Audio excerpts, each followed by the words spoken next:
Bismillahirrahmanirrahim. Assalamualaikum warahmatullahi wabarakatuh. Alhamdulillah, assalatu wassalamu ala rasulillah, amma ba'du. Hadirin, jeung hadirat, YouTubin, jeung YouTubat. Selamat datang kembali di ILA Channel. Apa kabar semuanya? Pada sehat kan? Pada bahagia kan? Semoga semuanya sehat selalu, bahagia selalu, dilancarkan segala-galanya. Amin ya rabbal alamin.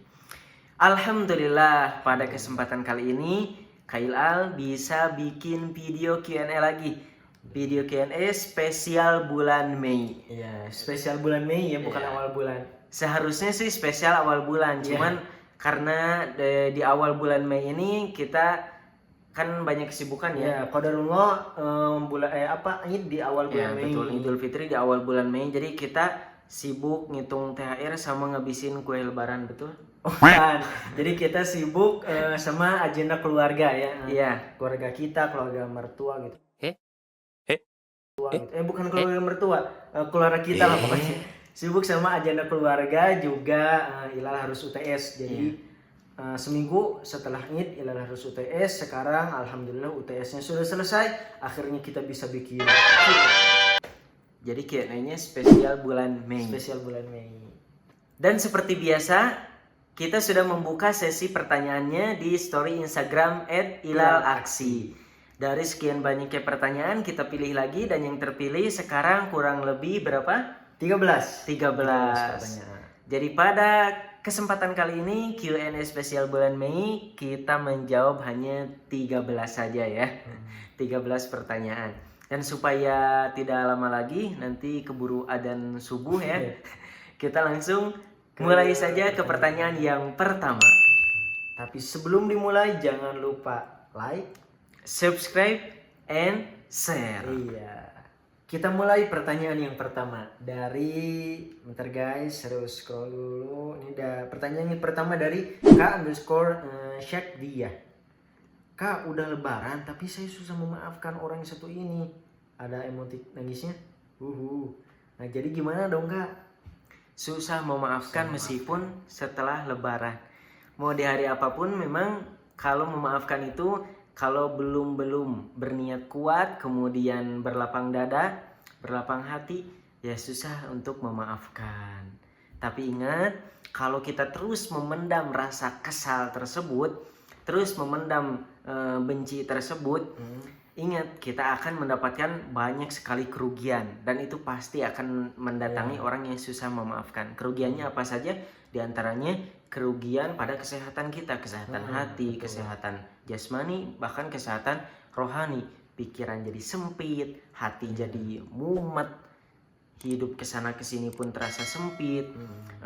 Pikiran tuh kegiatan banyak dengan pikiran-pikiran negatif, karena gak tenang, ya betul, gak tenang karena kesal terus kan. Belum bisa meluapkan emosinya.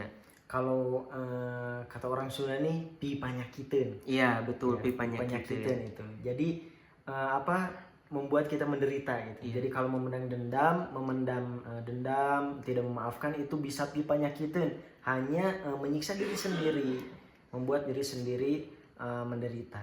Ya coba tanyakan saja langsung ke para dokter ya, ke para dokter. Kira-kira apa sih efeknya, akibatnya gara-gara susah memaafkan? Itu pasti banyak sekali akibat buruknya atau efek buruknya pada kesehatan jasmani dan rohani kita. Berbeda dengan orang yang suka memaafkan. Kalau orang yang suka memaafkan, tenang, pikirannya lega, pokoknya hidupnya happy, bisa menata masa depan dengan baik. Banyak sekali keuntungan bagi orang yang suka memaafkan atau mudah memaafkan.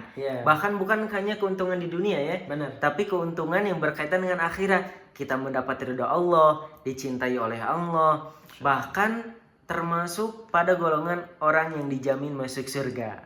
Termasuk orang yang dijamin masuk surga. Dulu ada kisah pada zaman Rasulullah SAW. Ketika Rasulullah sedang berkumpul dengan para sahabat, Rasulullah bersabda, akan datang orang yang dijamin masuk surga, atau akan datang ahli surga. sebentar lagi akan datang ahli surga. Kemudian para sahabat menunggu, tiba-tiba ada seorang datang, laki-laki yang sebenarnya sederhana, kemudian membawa sendal dan tubuhnya masih basah karena berwudu mau masuk ke dalam masjid. Laki-lakinya sederhana. Besoknya Rasulullah bersabda lagi, sebentar lagi akan datang ahli surga. Ternyata laki-laki yang kemarin. Kemudian hari yang ketiga Rasulullah bersabda lagi, dan yang datang itu laki-laki yang itu. Sampai 3 kali berarti ya? Sampai 3 kali Sampai disebut 3 kali. ahli surga. Dan seorang sahabat akhirnya penasaran, kira-kira ini amalan apa sih yang biasa dilakukan oleh laki-laki ini sampai dia menjadi ahli surga, orang yang dijamin masuk surga. Akhirnya sahabat tersebut namanya Abdullah bin Amr penasaran ya, ia meminta izin meminta izin untuk menginap di rumah laki-laki tersebut selama 3 hari. Setelah menginap di rumah laki-laki tersebut selama 3 hari, memantau, memperhatikan, kemudian melihat gerak-geriknya, kira-kira amalan apa sih yang biasa dilakukan oleh laki-laki tersebut. Ia melihatnya biasa-biasa saja. Akhirnya Abdullah bin Amr bertanya langsung kepada laki-laki tersebut, apa sih amalan yang biasa kamu lakukan sehingga kamu itu orang yang disebutkan oleh Rasulullah sebagai ahli surga?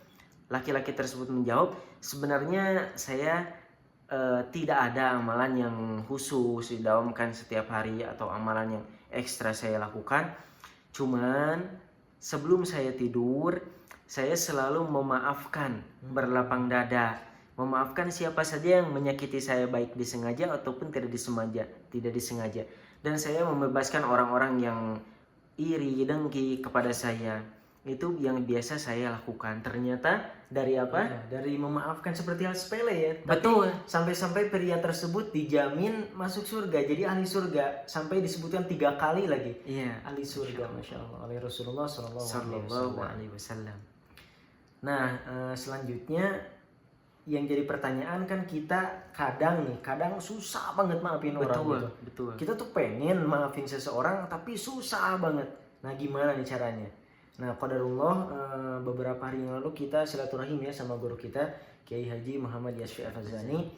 Banyak ngobrol tentang berbagai hal gitu, sharing, minta nasihat ke beliau. Nah, salah satunya kalau hati ingin lembut, ingin mudah memaafkan orang, tidak mudah iri, tidak mudah dengki, tidak mudah dendam, itu harus memperbanyak sholawat. Perbanyak sholawat. Sholawat apa saja. Dan ini sangat manjur. Betul. Banyak sekali testimoninya. Kata orang-orang yang hati saya tuh keras-keras gini. Ternyata setelah sholawat hatinya jadi lembut, mudah memaafkan. Bahkan bisa memaafkan kepada seseorang yang betul-betul kita dendam kepadanya. Dengan sholawat hati menjadi lembut. Semoga kita semua termasuk orang yang mudah memaafkan. Amin. Kita lanjut ke pertanyaan yang kedua. Pertanyaannya ini pertanyaannya dari siapa?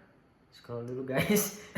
Dari Zara FTRT ya, FTR. Zara FTR. Kak Ilal mau nanya, rasanya pertama kali masuk pondok itu gimana ya? Soalnya mau mondok tapi gak boleh. Ya kita sharing ya. Kita cerita nih. Pengalaman pertama masuk pondok. Mulai dari seminggu atau beberapa hari sebelum masuk pondok nih. Beberapa hari sebelum masuk pondok kita sudah mulai deg-degan. Nanti nih sebentar lagi mau masuk pondok, gimana ya? Gimana gitu di sana tuh. Nah, setelah masuk pondok mulai kita tadinya deg-degan, sekarang jadi merasa bingung. Aneh gitu, suasana itu asing banget. Biasanya di rumah di kamar sendiri gitu, sekarang di kamar ada beberapa orang gitu. Jadi pokoknya beda banget suasananya dengan di rumah ya. Ketika masuk pondok itu awal-awal bingung ngelihat kakak kelas pada ngumpul di sana gitu, ngerjain apa, terus yang sebagian ada kesini sedangkan kita lagi di sini, ini mau ngapain gitu. Aktivitasnya pokoknya bervariasi. Bervariasi, nggak kayak di rumah gitu. Selain bingung, kita juga setelah beberapa hari dari itu mulai merasa sedih. Wajar ya, karena ketika itu kita baru keluar SD SD masuk pondok ya, jadi masih bocil.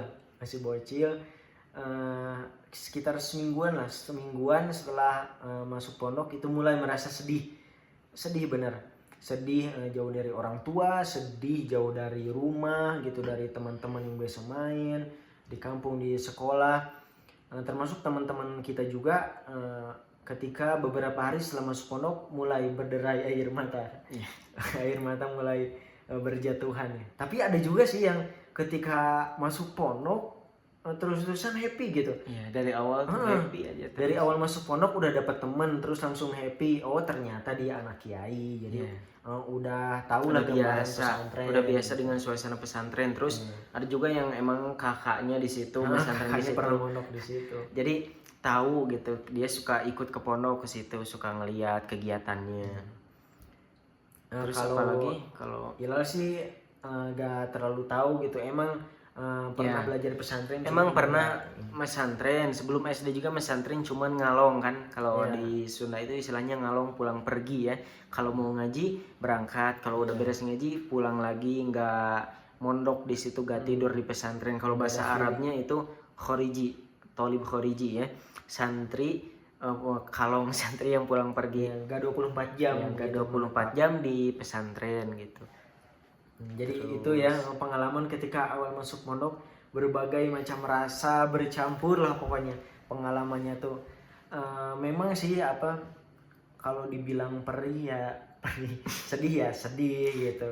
Tapi itulah kesuksesan ya, ada tangganya, melalui tangga-tangga tersebut. Ya, semuanya melalui proses, dan di pondok juga seperti itu. Kita melalui berbagai ujian, berbagai rintangan, tantangan, jutaan air mata, jutaan keringat, bersusah payah, berletih-letih, bercapek-capek, ujian sebagainya kita hadapi, alhamdulillah. Dan sekarang sampai seperti ini, itu melalui apa? Melalui ujian di pondok, ujian hidup, ujian pelajaran, dan ujian lain sebagainya masih banyak. Tapi ingat, wa man ladzatu illa ba'da ta'bi. Tidak ada kenikmatan kecuali setelah bersusah payah. Dan itu kita rasakan di mana? Di pondok. Di pondok. Jadi sedikit pengalaman yang kita ceritakan tadi itu bukan untuk menakut-nakuti diri ya. Cuman supaya punya gambaran, bisa mempersiapkan diri dan memotivasi diri supaya siap dan lebih kuat untuk menempuh segala kehidupan di pesantren. Iya, jadi kalau teman-teman mau masuk pondok harus mantep ya, harus mantep, bismillah, yakin, tawakal sama Allah, masuk pondok. Pertanyaan yang ketiga dari Hasbi_Fatinul. Tips agar enggak insecure. Ya, insecure ini penyakit akut anak muda zaman sekarang ya. Anak muda yang lagi membangun masa depan. Iya, baik pemuda ataupun pemudi ya sama saja. Banyak sekali yang merasakan insecure. Tapi umumnya insecure ini kalau perempuan, kalau cewek itu insecure-nya fisik ya, kecantikan. Kalau laki-laki insecure-nya lebih ke finansial, kondisi ekonomi, kemapanan karir dan lain sebagainya. Tapi ingat, kenapa sih kita bisa insecure seperti itu? Kita perlu membongkar diri. Apa sih yang ada pada dalam hati ini? Kita perlu membongkar diri. Ternyata gara-gara apa? Gara-gara kita selalu sering membandingkan diri dengan orang lain. Kehidupan kita dengan kehidupan orang lain padahal berbeda, tapi selalu dibanding-bandingkan. Bahkan kita selalu ingin lebih dari mereka, padahal pada hakikatnya mungkin di hadapan Allah kita sudah lebih dari mereka. Selalu membanding-bandingkan diri, dan itu pun karena pandangan manusia. Mungkin pada umumnya manusia itu orang sukses itu yang punya ini, orang yang akan laku sama cewek itu orang yang punya ini. Nah padahal itu semuanya pandangan manusia. Kita fokus saja kepada pandangan Allah. Pandangan Allah apa? Di dalam hadis, Allah melihat kemana? Ke harta? Bukan. Ke fisik? Bukan juga. Bukan. Tapi kemana? Ila qulubikum. Ke hati kita semua. Iya. Ke hati kita semua ya. Jadi kita jangan terlalu sering melihat ke orang yang berada di atas kita dalam hal duniawi ya. Rasulullah SAW bersabda, "Unzur ila man huwa asfala minkum." Lihatlah siapa yang ada di bawah kalian dalam hal duniawi ya. Kalau kita melihat ke orang-orang yang lebih menderita dari kita, kita bakal lebih bersyukur, lebih sadar bahwa hidup kita ini sebenarnya enak gitu. Iya.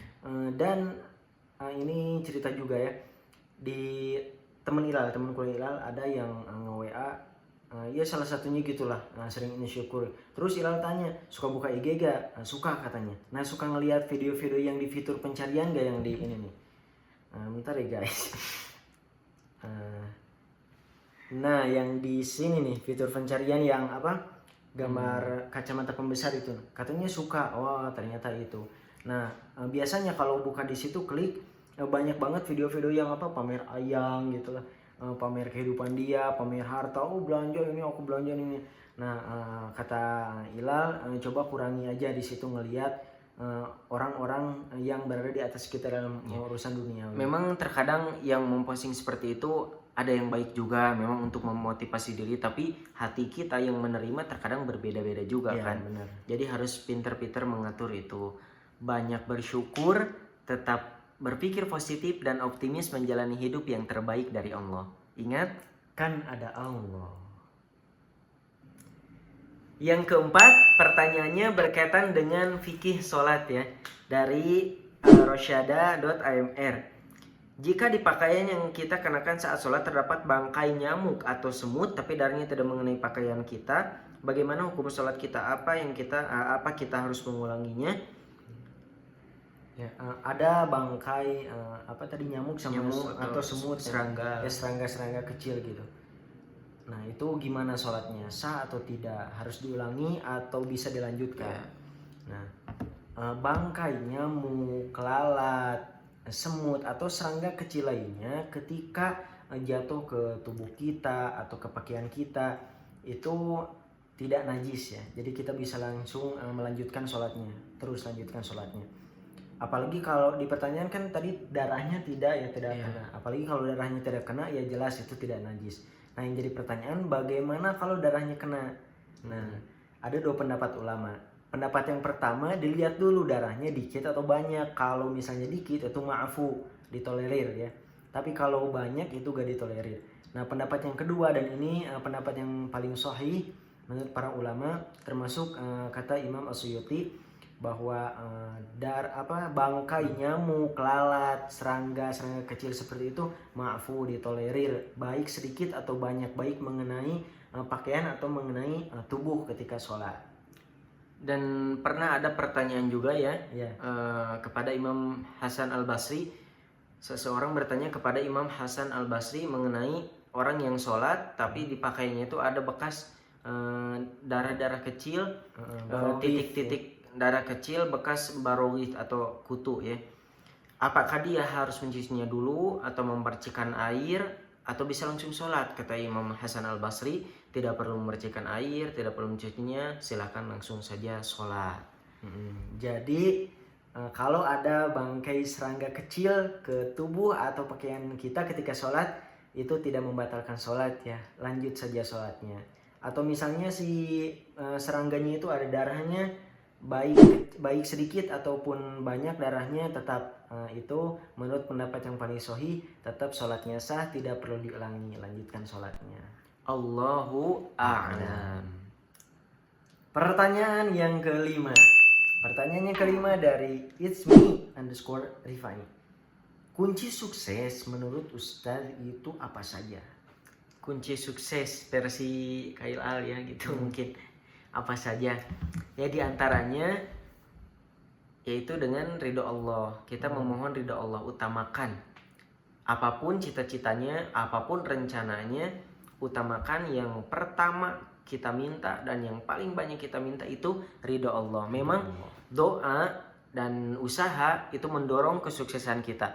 Tapi kebanyakan orang ketika berdoa itu fokus pada keinginannya. Ya Allah, berhasilkan saya dalam ini, berhasilkan terus saja seperti itu. Tapi lupa meminta ridho Allahnya, itu lupa menurut para ulama. Padahal perbanyak dulu meminta ridho kepada Allahnya. Jadi sebelum berdoa perbanyak membaca asma-asma Allah, ya Rahim, ya Fatah, ya Razak dan lain sebagainya. Memuji Allah dulu. Ya, memuji Allah dulu dalam arti meminta ridho Allah dulu. Begitupun dalam usaha, jangan langsung tiba-tiba gabret aja ya, tapi bismillah dulu, berdoa minta ridho Allah dulu. Kalau Allah sudah ridho, insya Allah segala urusan kita, cita-cita kita, meskipun dalam pandangan kita ini mustahil, tapi insya Allah Allah perlancar, Allah permudah, dan akan tercapai dengan ridho Allah. Ridho Allah sangat penting. Nah, selain melalui doa, ridho Allah juga bisa kita raih dengan meminta ridho kepada orang tua ya? Betul, ini penting banget, melalui orang tua, kemudian melalui guru juga ya, karena guru juga orang tua kita. Orang tua kita dalam hal ilmu. Ya. Terus apalagi nih kira-kira yang bisa buat kita sukses? Tadi kan sudah tentang usaha doa ya.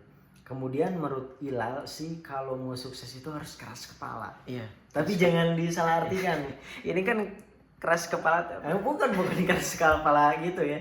Nah, maksud keras kepala di sini bukan berarti kepalanya keras, atau bukan berarti juga susah disuruh, susah nurut gitu, disuruh sholat sama orang tua gak sholat, bukan gitu. Maksud keras kepala di sini adalah tidak mudah tergoyah. Ya, jadi lebih ke positif ya.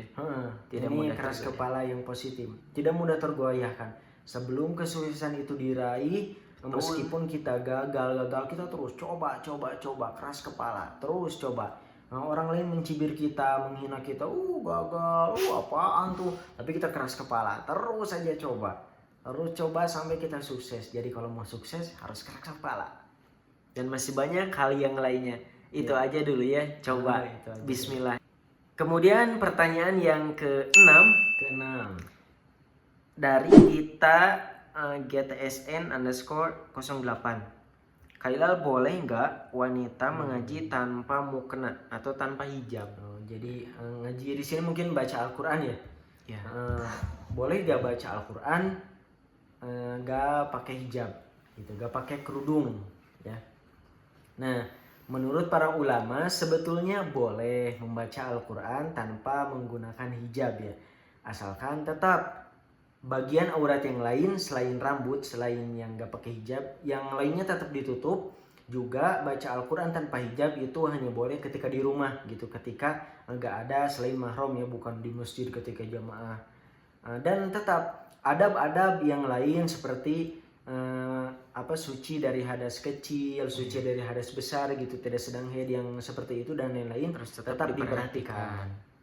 Dan alangkah baiknya juga ketika membaca Al-Quran kita tetap memakai hijab atau memakai mukena, menutup aurat dengan baik, karena ayat-ayat Allah itu ayat-ayat yang agung. Kita harus memuliakannya, kita harus membacanya penuh dengan adab. Jadi boleh baca Al-Quran tanpa menggunakan hijab, tapi sebaiknya menggunakan hijab. Wallahu a'lam. As-su'alus sabi', pertanyaan yang ketujuh dari Siti Sarah 0499. Assalamualaikum Kak. Waalaikumsalam warahmatullahi. Bagaimana hukumnya memakai kerudung koran tulisan Arab ke WC? Terima kasih. Gimana tuh kerudung? Banyak ya sekarang kerudung yang tulisan-tulisan Arab, motif Arab gitu. Sebenarnya sih kalau sebatas tulisan Arab itu gak masalah ya. Teman-teman aja kalau misalnya nanti pergi ke negara-negara Arab atau nanti haji sama umrah, amin. Nah, nanti di sana bakal banyak lihat di WC itu kalau kayak sampo, sabun di gitu. kemasannya banyak ya tulisan. Di kemasannya itu banyak tulisan Arab, mukawinat, komposisi Arab gitu, dan ulama di sana tidak mempermasalahkannya karena hanya sebatas tulisan Arab. Iya, tapi yang jadi masalah ketika ada lafaz Allah atau Rasulullah atau asma-asma Allah yang lainnya. Nah, itu bagaimana kira-kira? Ya kita menurut para ulama, kita ambil pendapat para ulama, makruh ya membawa masuk apapun lah, tidak di kerudung saja, di tas ataupun di handphone atau di baju ada lafaz Allah atau lafaz Muhammad Rasulullah, sebaiknya tidak dibawa masuk ke dalam toilet. Rasulullah juga dulu beliau kan punya cincin ya, cincin ada tulisan la ilaha illallah Muhammadur Rasulullah. Beliau ketika ingin memasuki toilet selalu membuka cincinnya, menyimpannya di luar, tidak membawa masuk. Tapi kalau misalnya kita terlanjur masuk ke dalam, kita sudah membuka pakaian, misalnya kebelet ya, udah nggak bisa apa-apa lagi lah, udah nggak bisa apa-apa lagi, kebelet, ternyata sadar, ingat atau baru terlihat di situ ada lafaz Allah. Nah sebaiknya kita langsung menjauhkannya dari klosetnya. Dari kloset itu kita jauhkan langsung dari posisi klosetnya. Mungkin simpen di tas ya, Bisa atau simpan di tas gitu. Supaya kita tetap memuliakan asma Allah. Pertanyaan yang ke-8 dari RHSRCY. Assalamualaikum Kak, izin tanya, gimana cara kita memberi nasihat kepada orang yang lebih tua untuk ibadah? Bagaimana caranya kita mengajak kepada orang yang lebih tua untuk beribadah? Memang ada tantangan tersendiri ya. Betul. Jadi hal yang harus diperhatikan ketika kita mengajak orang yang lebih tua untuk beribadah adalah sikap dan bahasa kita. Sikap dan bahasa. Gunakan sikap dan bahasa yang santun. Sebagaimana firman Allah Ta'ala, A'udzubillahi minasyaitonirrajim, fala taqul lahuma uffi wa la tanharhuma wa qul lahuma qawlan karima. Maka janganlah sekali-kali engkau berkata kepada keduanya perkataan dan jangan sekali-kali engkau membentak keduanya, dan berkatalah dengan perkataan yang baik kepada keduanya, yaitu kepada orang tua kita. Jadi ketika kita mengajak orang yang lebih tua, gunakan bahasa yang sopan gitu ya, dengan panggilan-panggilan yang sopan, sebagaimana Nabi Ibrahim alaihissalam ketika berdakwah kepada ayahnya supaya tidak menyembah berhala, beliau menggunakan kata ya abati, wahai ayahku. Begitu sopan santun gitu, menggunakan panggilan wahai ayahku gitu. Terus juga perhatikan nada bicara kita. Betul. Gitu ya. Dan nada bicara kita gunakan nada bicara yang rendah gitu kalau sama orang tua, supaya mereka tuh ngerasa dihargai sama kita gitu. Sikap kita, kemudian ucapan bahasa kita itu perlu diperhatikan. Kalaupun masih susah gitu ya, misalnya kita sudah mempraktikannya, sudah berusaha memberikan nasihat itu dengan cara yang baik, dengan sikap yang baik, tapi masih susah, ya tetap kita berdakwah kepada mereka dengan apa? Dengan teladan. Kita tetap berbuat baik, kita tetap mencontohkan yang baik. Insya Allah lama kelamaan, perlahan demi perlahan, mereka akan termotivasi, sadar diri, dan akhirnya mengikuti. Jadi tadi intinya gunakan bahasa yang sikap dan bahasa yang baik, yang sopan, yang santun. Tapi kalau misalnya susah, maka kita ajak mereka dengan teladan. Halo guys, kita lanjut ke pertanyaan yang ke-9. Dari Mia NTTA 22_. Assalamualaikum Ustaz. Waalaikumsalam. Mau nanya, apa sih hukumnya mengidolakan kaum fiksi? Mengidolakan kaum fiksi. Fenomena seperti ini banyak terjadi di kalangan pemuda-pemudi zaman now, teman-teman ilal. Sebenarnya kalau hanya sekedar suka itu tidak masalah ya. Sekedar suka. Tapi tetap ada batasan-batasan tertentu. Kita harus pintar membatasi waktu, menjaga diri, tidak terlalu berlebihan, dan selektif memilih karakter tokoh fiksi tersebut. Jadi secara simpelnya intinya harus yang berpendidikan ya, harus yang mengandung unsur positif. Betul, harus yang mendidik. Karena kenapa? Dalam cerita-cerita tersebut lihat saja tokoh-tokohnya. Kan tokoh-tokohnya ya. Tokoh-tokohnya dalam cerita tersebut banyak yang mengajarkan hal yang tidak benar. Bahkan ada karakter-karakter yang ini ya, konspirasi. Banyak konspirasi gitu, ajaran-ajaran yang tidak benar. Karakternya juga kan pakaiannya lihat supaya memunculkan syahwat dan lain sebagainya. Jadi hati-hati karena banyak buktinya sekarang yang sudah terpengaruhi. Kalau misalnya teman-teman lagi nonton ada adegan kayak gitu, skip aja lah. Selain itu yang perlu kita perhatikan, jangan sampai kesukaan kita terhadap tokoh fiksi ini melalaikan kita gitu, melalaikan waktu kita karena kita suka terus saja gitu ya. Waktu kita, pikiran kita habis untuk memperhatikan tokoh fiksi kita ini, atau melalaikan kita dari cinta kita kepada baginda Nabi Muhammad SAW gitu. Kita tahu seluk-beluk tentang tokoh fiksi kita, tapi kita lupa untuk melajari sejarah Nabi misalnya, hal-hal yang sangat penting. Jadi jangan sampai melalaikan. Sekedar suka boleh, tapi jangan sampai melalaikan. Yang ke-10 dari Syahidah_Febrianti. Pertanyaannya, ciri amalan yang diterima itu gimana sih Kaila? Ciri amalan yang diterima. Menurut para ulama, ciri-ciri amalan yang diterima itu yang pertama, setelah melakukan amalan tersebut, di hati kita ada perasaan enggan berbuat dosa. Jadi ibadahnya itu ngefek, amalannya itu ngefek, berpengaruh. Sehingga kalau berpengaruh seperti itu, berarti ada kemungkinan ibadah kita diterima oleh Allah Subhanahu wa taala. Kemudian ciri-ciri amalan yang diterima juga yang kedua, yaitu ketika kita setelah melakukan amalan tersebut, di hati kita, dalam diri kita ada dorongan untuk melakukan amalan lagi gitu, untuk melakukan kebaikan lagi. Jadi satu kebaikan mengundang kebaikan yang lainnya. Nah, betul gitu. Imam Hasan Al-Basri berkata, inna min jazail hasanati al-hasanatu ba'daha. Sesungguhnya balasan dari suatu kebaikan adalah dimudahkan untuk melakukan kebaikan selanjutnya. Dimudahkan ini bukan hanya dikasih sarana ya, tapi dimudahkan untuk melakukannya, mungkin dijauhkan dari rasa malasnya gitu. Jadi kita tuh mudah aja berbuat baik setelah melakukan amalan tersebut, ingin melakukan amalan lain terus gitu. Nah itu terus termasuk ciri tanda amal ciri amal ibadah yang diterima. Itu yang kedua ya. Nah yang kedua. Yang ketiga, ciri amalan kita diterima adanya rasa takut pada hati kita, rasa takut amalan tersebut tidak akan diterima. Kita takut banget, khawatir amalan kita tidak akan diterima. Yang padahal seperti itu adalah ciri amalan kita diterima. Jadi kalau kita ada perasaan takut, khawatir amalan kita gak diterima, kita bakal memaksimalkan. Betul, itulah dia. Syarat rukun sunnahnya gitu. Itulah dia ya. Kalau kita perhatikan kan mungkin nanti insya Allah gitu ibadahnya maksimal, insya Allah diterima oleh Allah. Gitu. Jadi itu tadi 3 ciri amal yang diterima. Dan setelah kita sampaikan hal ini, tetap kita harus rasa takut, rasa khawatir kita tetap ya, meskipun misalnya tadi yang ciri-ciri yang kita sebutkan ada gitu, yang ngerasa gitu, ngerasa ada. Gitu. Tapi tetap kita harus berhati-hati, harus ada khauf ya, rasa takut amalan kita tidak diterima oleh Allah. Karena tetap yang namanya amalan diterima itu adalah urusan Allah, kita tidak tahu. Allahu a'lam.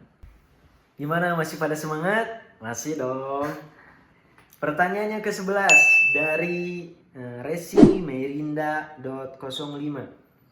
Jika seseorang tidak mau memaafkan kesalahan kita, itu bagaimana Ustaz? Tentang memaafkan ya. Berhubungan dengan pertanyaan yang pertama, nanti bisa dilihat lagi pertanyaan yang pertama ini. Sebelum kita mengherankan orang lain, kenapa sih dia tidak memaafkan kesalahan saya, kita juga perlu mengintrospeksi diri. Karena yang namanya hak adami itu memang berat. Ada hak yang harus dikembalikan ya. Ada hak yang harus dikembalikan. Misalnya kita meminjam suatu benda, kemudian kita merusaknya. Maka kita tidak cukup hanya meminta maaf. Sorry ya bro, ya tidak cukup seperti itu. Tapi kita harus mengembalikan hak kepemilikan barang tersebut. Kita harus mengembalikannya. Tidak cukup hanya dengan minta maaf. Nah, hal seperti itu perlu kita introspeksi. Bisa saja kita sudah meminta maaf, mungkin sudah sering, sudah setulus hati, tapi ada hak yang belum dia rasakan, belum dipenuhi. Yang seperti itu harus diperhatikan, hati-hati hak adami. Nah, kalau kita udah introspeksi diri, kemudian udah berusaha semaksimal mungkin bertanggung jawab, meminta maaf berkali-kali, tapi dia belum memaafkan, yang penting kita sudah berusaha, sisanya Allah, serahkan kepada Allah. Semoga Allah membukakan pintu hatinya untuk memaafkan kesalahan kita. Pertanyaan yang ke-12. Ini agak beda nih. Betul. Ini tentang cinta bertahan satu CINTA. Pertanyaan dari I am Cancer. Kita cinta sama orang, tapi orang itu tidak cinta sama kita. Gimana solusinya ya? Padahal saya sudah sayang banget tuh sama orang itu. Gimana? Terjebak dalam kondisi aku mencintai dia tapi dia tidak mencintaiku. Nah, jika teman-teman terjebak dalam kondisi seperti ini, maka ada dua pilihan. Pilihan pertama, perjuangkan. Pilihan yang kedua, relakan, lepaskan. Perjuangkan. Jika kita betul-betul mencintai dia, maka kita perjuangkan sekuat tenaga dengan usaha kita, dengan doa kita.